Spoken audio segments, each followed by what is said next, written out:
بسم اللہ الرحمن الرحیم۔ آج ہم بیان کریں گے طہارت کے حوالے سے۔ طہارت سب سے بڑا مقام و مرتبہ رکھتا ہے۔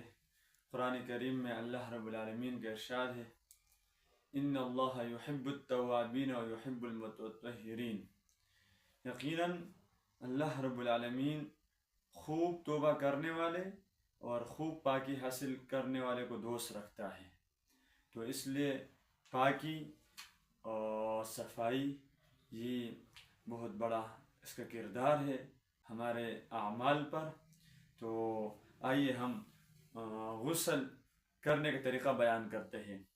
تو سب سے پہلی بات یہ ہے کہ جب غسل کرنے کا ارادہ ہو تو سب سے پہلے استنجا کرے، اور اس کے بعد اگر بدن پر ظاہری نجاست لگی ہوئی ہو تو اس کو دور کرے، اور اس کے بعد اس کے لیے وضو کیا جاتا ہے۔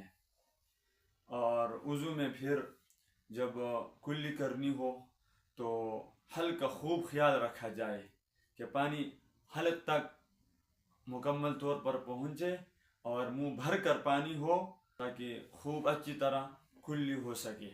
اور اگر روزہ نہ ہو تو غرارہ بھی کر لیں، اور اس کے ساتھ ساتھ پھر ناک میں پانی سانس کے ساتھ اوپر اس کو کھینچ لیا جائے، اوپر لیے کر جانا چاہیے۔ اور پھر 3 مرتبہ پانی سر پر ڈالنا چاہیے، 3 مرتبہ دائیں طرف پانی ڈالنا چاہیے، اور 3 دفعہ بائیں جانب پانی ڈالنا چاہیے۔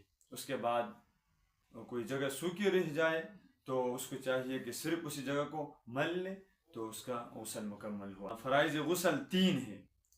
خوب حلق تک پانی کو منہ بھر کر لے جانا چاہیے، اور خوب اس میں خیال رکھا جائے کہ منہ بھر کر پانی ہو اور حلق تک پہنچ جائے۔ دوسرا فرض اس میں یہ ہے کہ سانس کے ساتھ ناک میں پانی کو اوپر لے کر جانا چاہیے، نرم ہڈی تک پہنچ جائے۔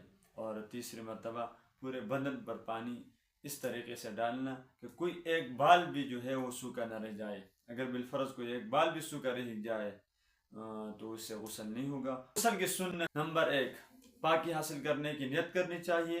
نمبر 2، اگر بدن پر کوئی ظاہری نجاست ہو، کوئی ناپاکی ہو تو اس کو دور کرنا چاہیے۔ نمبر 3، وضو کرنا چاہیے۔ نمبر 4، بدن کو ملنا۔ نمبر 5، سارے بدن پر 3 مرتبہ ڈالنا۔ تو یہ ہو گئے غسل کی 5 سنتیں۔ غسل کے مکروہات: غسل کے مکروہات 3 ہیں۔ نمبر 1، سب سے زیادہ پانی استعمال کرنا، یعنی فضول پانی استعمال کرنا۔ نمبر 2، پانی اتنا کم ہو کہ اس سے غسل حاصل نہ ہو۔ نمبر 3، ننگا ہونے کی حالت میں کسی سے بات کرنا، یا غسل کرتے وقت قبلہ رخ ہونا۔